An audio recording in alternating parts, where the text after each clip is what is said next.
can't play football without hitting. At some point you have to hit. It's one thing if you keep bruising your thigh or you keep bruising an elbow or something, but to keep bruising your brain, it's just not worth the risk. The brain floats in a fluid in the skull, but the brain could potentially slam into the skull when the player takes a blow to the head. That causes bruising of the brain. We call it a concussion. How can you tell, though, if a player got a concussion? Well, it's hard sometimes. Concussions are very subjective. A lot of the information on concussions comes from what a player tells you. And sometimes the player wants to continue through practice or a game even after a hard hit, so they may not admit to the medical staff the possibility of a concussion.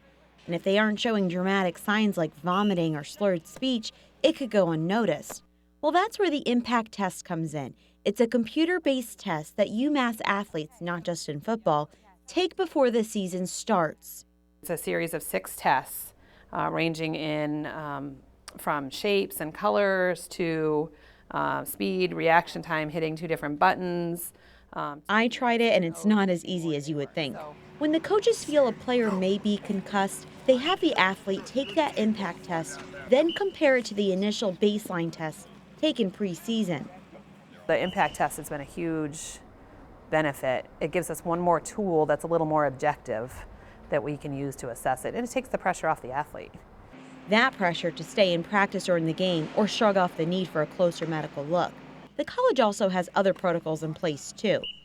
And we try and make sure that we just keep them not only low activity athletic-wise, but we'll alter their studies and video games and cell phone, and because any kind of stimulation for the brain can increase the blood pressure and the blood flow in the brain, which can exacerbate the symptoms. I talked to UMass professor Kris Hollot, who was faculty advisor last year to a group of UMass engineering students. They worked on a design project that potentially could stop concussions from ruining football.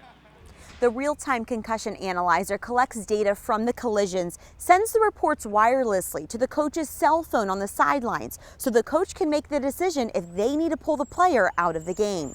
The professor explained why this would be so valuable, not just on a national or collegiate level, but in high school or even Pee Wee football.